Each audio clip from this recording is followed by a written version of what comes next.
Hello friends, welcome to the new episode of my channel. আমি মৈনাক আর আপনারা দেখছেন Mainak explained YouTube channel. তো আজকে আমি এই ভিডিওতে ব্রেকডাউন করব মেগাস্টার শাকিব খানের সিনেমা বরবাদের টিজার, যেটা গতকালকে সন্ধেবেলাতে মুক্তি পেয়ে গিয়েছে। তো টিজারটা তো তখন আমি রিভিউ করেই দিয়েছি। যারা আমার রিভিউ দেখোনি, এই ভিডিওটা শেষে অতি অবশ্যই রিভিউটা দেখে এসো। এবং ব্রেকডাউন যেটা করব সেটা হচ্ছে রিভিউয়ের সময় যেটা হয়েছিল, মানে রিভিউ তো আমি এক্সাইটমেন্টে মানে রিভিউটা তো করি, কিন্তু ব্রেকডাউন মানে ছোট ছোট বিষয়গুলোকে নিয়ে আমি কথা বলবো আজকের এই ভিডিওতে। তো দেখো প্রথম থেকে শেষ পর্যন্ত, যেগুলো অনেকেই জানে না। প্রথম যেটা, সেটা হলো শাকিব খানের চরিত্রের নাম কি। শাকিব খানের চরিত্রের নাম এখানে খুব সম্ভবত হতে চলেছে আরিয়ান মির্জা। এর কারণটাতে আমি পরে আসছি। শাকিব খানের চরিত্রের নাম হতে পারে খুব সম্ভবত আরিয়ান মির্জা, টিজার দেখে আমার যেটা মনে হলো। এবং মিশা সওদাগর যেখানে বলছে যে আমার মা হিসেবে লজ্জা হয়, তুমি বাবা হিসেবে, ছেলের বাবা হিসেবে লজ্জা হয় না ছেলেকে নিয়ে। এবং মিশা সওদাগর যে দেখতে পাচ্ছি, মিশা সওদাগর কিন্তু একজন গ্যাংস্টার। কারণ পেছনে তোমরা দেখবে একটা বন্দুককে, মানে অনেকগুলো বন্দুক রাখা আছে, একটা চাদর দিয়ে কিন্তু বন্দুকগুলোকে মানে খোলা হলো, চাদর দিয়ে ঢাকা ছিল, ঢাকাটা যখন খোলা হলো অনেক রকম আমরা কিন্তু বন্দুক দেখতে পাচ্ছি। এবং তার পাশাপাশি মিশা সওদাগরের পেছনে দেখতে পাচ্ছি অনেক রকম যারা হাতে বন্দুক নিয়ে দাঁড়িয়ে আছে। এবং মিশা সওদাগরের যেরকম লুক, যেরকম গেট আপ, বোঝাই যাচ্ছে মিশা সওদাগর কোনো না কোনো গ্যাংস্টার বা রাজনৈতিক কোনো ব্যক্তিত্ব বা সমাজের উঁচু পদের একজন মানুষ, যার কাছে এত পাওয়ার রয়েছে। একটা পাওয়ারফুল মানুষ কিন্তু হচ্ছে মিশা সওদাগর, যার কাছে প্রচুর বন্দুক, প্রচুর ওই আর্মস আছে যার হাতে, সে হলো মিশা সওদাগর। তারপর আমরা দেখতে পাচ্ছি টিজারটার মধ্যে একটা জায়গায় বিক্ষোভ চলছে।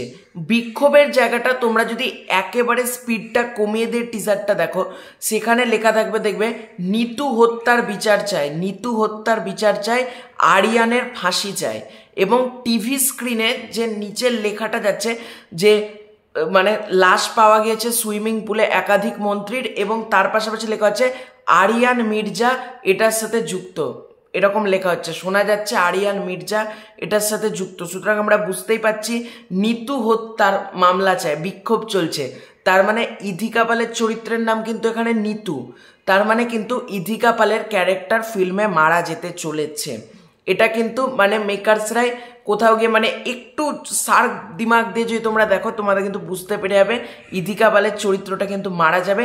এবং গল্প এখানে সম্ভবত রিভেঞ্জ ড্রামা হতে চলেছে। গল্প তো মেকার্সরা একেবারে লুকিয়ে রেখেছে, তোমরা যদি ভালো করে দেখো এরকম লেখা যাচ্ছে কিন্তু। এবং শাকিব খান যে একের পর এক মারছে, কাটছে, ধরছে, বলছে নিতুকে না পাইলে পুরো দুনিয়া বরবাদ করে দিতে পারি।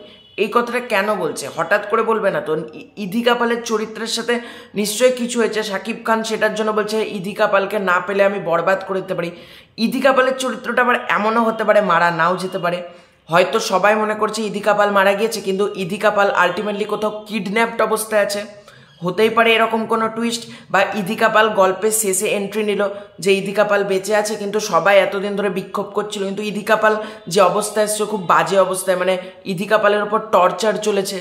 সবাই ভেবেছিল টর্চারের ফলে ইধিকা পাল মারা যাবে, কিন্তু ইধিকা পাল অর্থাৎ নিতু মারা যায়নি। এরকম প্রচুর অ্যাঙ্গেল কিন্তু হতে পারে, মানে ইধিকা পাল মারাও যেতে পারে, আবার কিন্তু মেকার্সরা যদি চায় ইধিকা পালকে নাও মারতে পারে। মানে এখানে মেকার্সদের কোনো কিন্তু একটা বুদ্ধিও থাকতে পারে যে হয়তো দর্শকদেরকে আমরা বোঝাবো যে ইধিকা পাল মারা গিয়েছে, এরকম বিক্ষোভ চলছে, কিন্তু আলটিমেটলি টুইস্টে হয়তো এলো ইধিকা পাল বেঁচে আছে, এটাও হতে পারে। এবং তারপরেই এন্ট্রি নিচ্ছে আমাদের যিশু সেনগুপ্ত।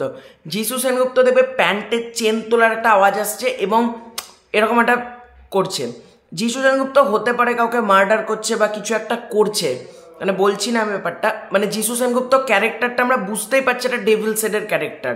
যিশু সেনগুপ্ত কিন্তু আলটিমেটলি হয়তো মার্ডারটা যিশু সেনগুপ্ত করেছে, এরকমও গল্পের মধ্যে কোনো টুইস্ট আসতেই পারে যে ইধিকা পাল মারা গেছে কিন্তু মারাটা মেরেছে কিন্তু যিশু সেনগুপ্ত, তাই জন্য সাকিব ভার্সেস যিশু এই অ্যাঙ্গেলটা আমরা মুভিটার মধ্যে দেখতে পেতে পারি, এটাও হতে পারে।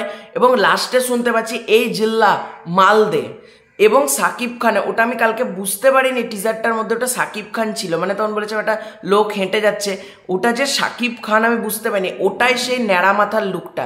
যেটা শোনা যাচ্ছিল যে শাকিব খানের চরিত্রটা ন্যাড়ামাথা হতে চলেছে। দেখবে পায়ে শাকিব খানের পায়ে একটা ট্যাটু করা রয়েছে এবং শাকিব খান যখন আসছে তোমরা হাতে দেবে একটা বন্দুক, বলছে এই জিল্লা মাল দে, মানে হেলিকপ্টার নিয়ে শাকিব খান হয়তো কোথাও মিশনে যাচ্ছে বা শাকিব খান চরিত্রটা গা ঢাকা দিয়ে দিচ্ছে সম্পূর্ণ, মানে এতজনকে মার্ডার করছে, এতজনকে করছে, এরপর হয়তো গা ঢাকা দিয়ে দিচ্ছে।